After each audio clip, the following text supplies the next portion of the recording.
Okay, the question has been raised, how do I manage the placeholders that are within a view candidate or something like that?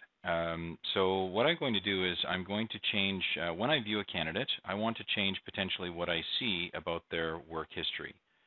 So let me look at a candidate right now, and actually in edit mode, I'm going to go down to my employment history, and I can see that I'm not really showing very much and that none of it is editable. Now this whole section, each one of these repeating sections, we call this a rolling entity, and basically what that means is there might be many of these specific records that are related to one record. So it's a one-to-many relationship of the candidate to the employment history. Now each little section here is basically an embedded page layout. So you have control over what sections of fields appear here in this repeating format. We control that through a placeholder on the edit candidate page. So let's go and find that and modify it. I'll go to Customize Recruit and Page Layouts. I'm going to Candidate Page Layouts, find the Edit Candidate Page Layout, and edit it. I'm scrolling down to find that work history, employment history placeholder, which I will edit.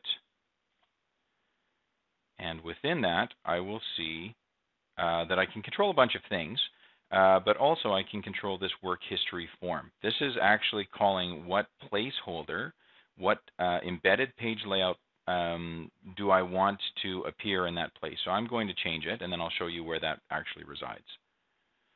Okay, so I've just changed which form I'm using. Let's see how that manifested itself within the edit page. Let me scroll down. Okay, now you can see that this page happens to have a few more pieces of information that are being rendered. So I've actually just gone into the edit candidate page, and I've changed what is the embedded page that's represented for this employment history. Now, maybe I still want to be able to change some of this information. I want it to be editable. So I'm going to go in and actually modify that embedded page layout. I find that pretty much in the exact same spot, Customize Recruit, Page Layouts. But now I'm not looking for candidate page layouts, I'm looking for embedded candidate page layouts.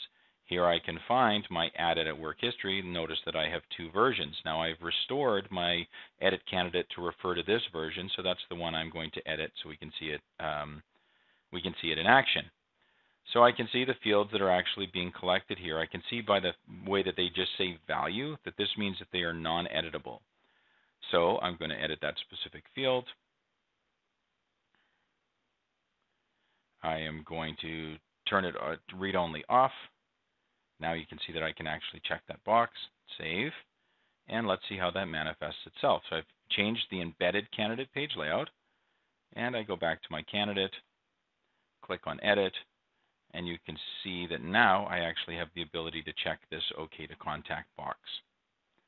Okay, so each one of these rolling entities is potentially controlled by a placeholder.